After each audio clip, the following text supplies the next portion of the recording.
Well, Foreign Affairs Minister Anita Anand is in India, marking the first visit by a Canadian cabinet minister after 2 years of diplomatic strain. It's turning to Ottawa now. CTV's Colton Praill is live now with more on this. Colton, the diplomatic chill between India and Canada appears to have thawed there, or is that not necessarily the case?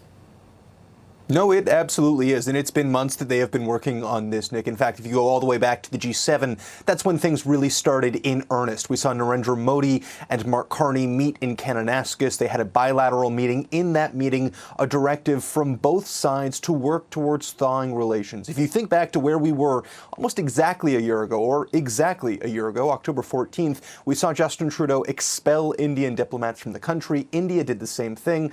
And now we are at a point where after about 4 or 5 months, after sideline visits at the UN, at other international meetings, after the national security advisors met in both countries, or of both countries met in India, I should say, we are seeing a joint statement released from the two sides, the first statement between Canada and India that has been agreed to and put out in years. And it really is an effort to try to move things forward when it comes to trade, when it comes to security relations.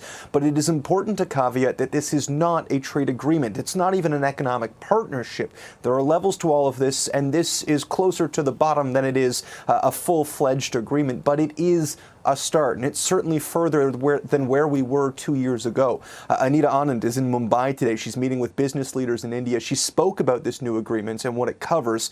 Have a listen. That joint declaration not only covers the issues of law enforcement and public security and respect for the rule of law, but also issues where our economic relationship will have a framework to increase.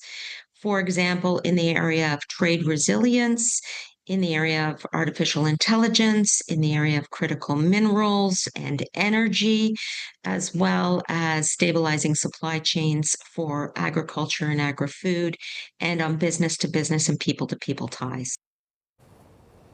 Now, you hear the minister there talking about rule of law security conversations. Of course, I mentioned the National Security and Intelligence Advisor going to India as well. All of this has been predicated on what Anita Anand says is further cooperation from the Indian government and Indian law enforcement in the ongoing RCMP investigation into incidents of transnational repression, of foreign interference, of a campaign, according to the RCMP, of violence, extortion, and even in some cases murder that has been linked to agents of the Indian government that we know has been going on for several years, but certainly was exposed 2 years ago in the House of Commons. There is still a long way to go from here, but the minister says as long as those security conversations continue, they can start to take this relationship step by step from an economic perspective as well. Nick and Jed? Okay, CTV's Colton Praill joining us live. Thank you, Colton. Anytime.